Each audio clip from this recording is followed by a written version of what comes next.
Just sounds cool. And like this is what you can do is that like you can have like either microtransactions or like you can connect it to microtransactions or and also viewer rewards and then that Microtransactions. well Are you yeah. trying to make Rin sound like EA? Look, man, it's part of the game. Like that look, that's basically the entire premise of Patreon, right?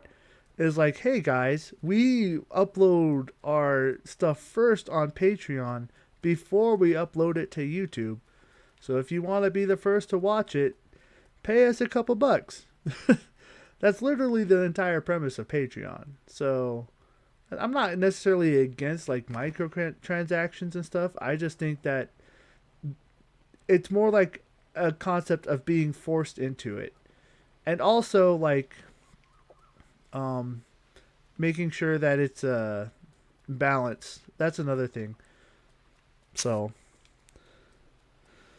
hey, and like look, think of it like this. Like no one complains when you buy new fighters for smash for a fighting game, you know. So, I'm not fully against microtransactions. I just do think like loot boxes are bad. That's really bad. And What about gotcha? a gotcha game. Yeah. Um Gotcha is kind of a similar premise as a microtransaction, but it depends on the game. Like Yu-Gi-Oh, so like Yu-Gi-Oh trading card game and Pokemon, like those are more designed to be a gotcha game, but those are still technically it's like a mini version of a loot box. So yeah, Sarah says I do complain it about a lot.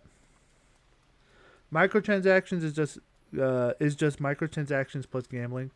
I would say gotcha is just microtransactions plus gambling. Yeah. So like think about it like this. Even like buying actual cards is technically a gotcha system because you're literally just like You want to know the you're reason it's buying you not considered that? why The only reason is because it's physical product. You're yeah actually getting a tangible physical product in return. yeah That's the only reason it's not considered that. but I mean it's the same premise so That's why gotcha is banned in Japan, but trading yeah card games are not, for yeah example. yeah so I, It's not completely banned in Japan, but they're hitting gotcha machines and all sorts of stuff yeah lately. yeah yeah so like a lot of it I think you have to be smart about how you implement it, but like I think loot boxes is the worst. Like and not only that, like forced loot boxes, like Diablo 4, that tanked hard because they try to force in order for you to progress, it like you have to buy stuff. Are you talking about Diablo Immortal? Yeah, Diablo Immortal. Sorry. You have to buy stuff, which is bad. Like that's poor balance. Um, so the biggest thing that you want to avoid is a play to win system. So I've never been against like buying stuff for like cosmetics because again another thing another thing I've always mentioned is like Smash 4 and skins. How many people have wanted to purchase skins in Smash Bros? Like I've even joked around about it that Nintendo doesn't even have to sell it that hard. They could literally sell it as we just want your money. And people will be like, "I hate you Nintendo," as they're punching in their punching in their card information to buy the product. So, like, yeah. I would pay for a skin, but some reason Nintendo refuses to do it, it wouldn't be any different than a DLC character. Yeah. And here's the thing is that people think Nintendo is stupid for not doing that.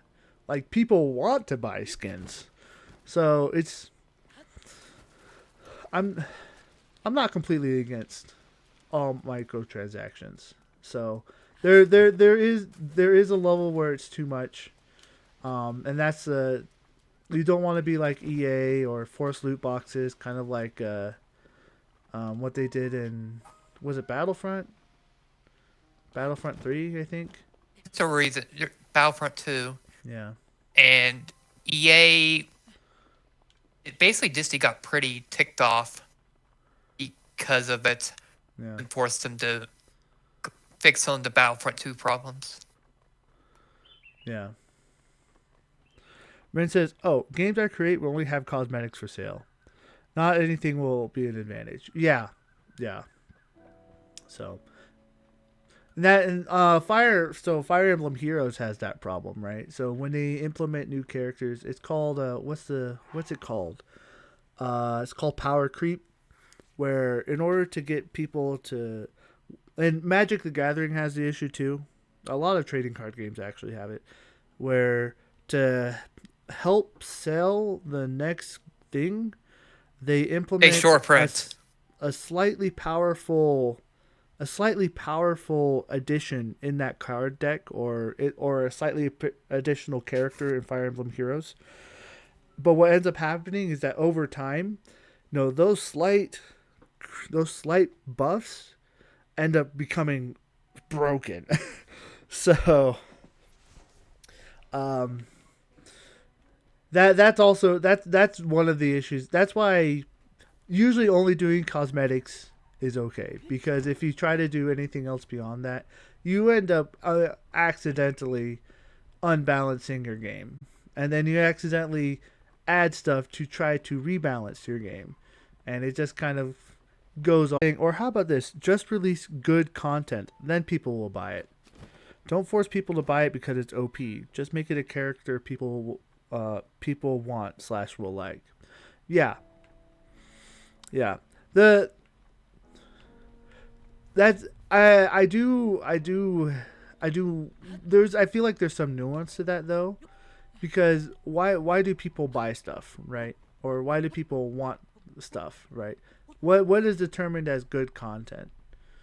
Um, the thing is that what defines a good character? Is it a good character that people like because it's popular, or is it a good character people like because it's broken? So, um, and that's the thing with power creep is that again it power creep is you introduce not necessarily a broken character, but a character that is just slightly better with like a slightly better stat, and when you're all of a sudden you release 100 different characters or 100 different cards, you know